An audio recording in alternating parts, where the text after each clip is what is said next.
নুনবি, একটু জানাবেন ইজতেমার মাঠের বিষয়ে মন্ত্রণালয় বৈঠকে কি কি বিষয়ে আলাপ আলোচনা হলো, বিস্তারিত একটু জানাবেন আমাদের।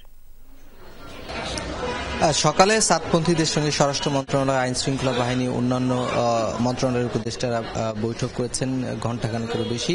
সেই বৈঠক থেকে বেরিয়ে সাতপন্থীদের মুখপাত্র তিনি বলেছেন যে সিদ্ধান্ত হয়েছে, একটি অনাকাঙ্ক্ষিত ঘটনা ঘটেছে, এখন মাঠ ছেড়ে দেওয়া হবে। শিয়া বাটার ও ভিটামিন ই সমৃদ্ধ lily glam beauty soap. Lily, always beautiful. যে জোর ইজতেমার জন্য যে তারা সমবেত হয়েছিলেন সেটি করবেন না, তারা এখন বেরিয়ে যাবেন এবং আইন শৃঙ্খলা রক্ষাকারী বাহিনীর সদস্যদের কাছে এবং স্বরাষ্ট্র মন্ত্রণালয়ের কাছে নিরাপত্তা চেয়েছেন। সে মাঠ ফাঁকা করে দেবেন, এরপরে স্বরাষ্ট্র মন্ত্রণালয় এবং আইন শৃঙ্খলা বাহিনী সেখানে মোতায়েন থাকবে এবং মাঠের দখল বুঝে নেবে।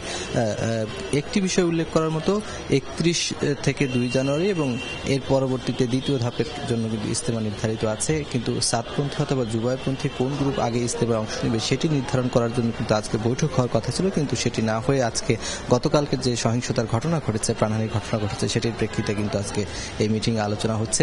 এখন কে কোন পর্বের ইজতেমাতে অংশ নেবে সেটি একটি আলোচ্য বিষয় এবং এই যে দুই পক্ষের যে সংঘর্ষ সহিংসতা আগেও হয়েছে, আবারও হলো, ইজতেমা আসন্ন, এই বিবদমান বিষয়গুলো নিয়ে কিন্তু আলোচনা হচ্ছে। এখন মামুনুল হক এসেছেন, মাওলানা জুবায়েরপন্থী যারা আছেন তাদের সঙ্গে নিয়ে স্বরাষ্ট্র মন্ত্রণালয়ের উপদেষ্টা, ধর্ম উপদেষ্টা, আইন শৃঙ্খলা রক্ষাকারী বাহিনীর বিভিন্ন বাহিনীর সংস্থা প্রধানরা কিন্তু এখানে আসছেন, প্রতিনিধিরা আসছেন। সেই বৈঠক হচ্ছে, আগে এক পর্ব হয়েছে, এখন দ্বিতীয় পর্বের বৈঠক হচ্ছে।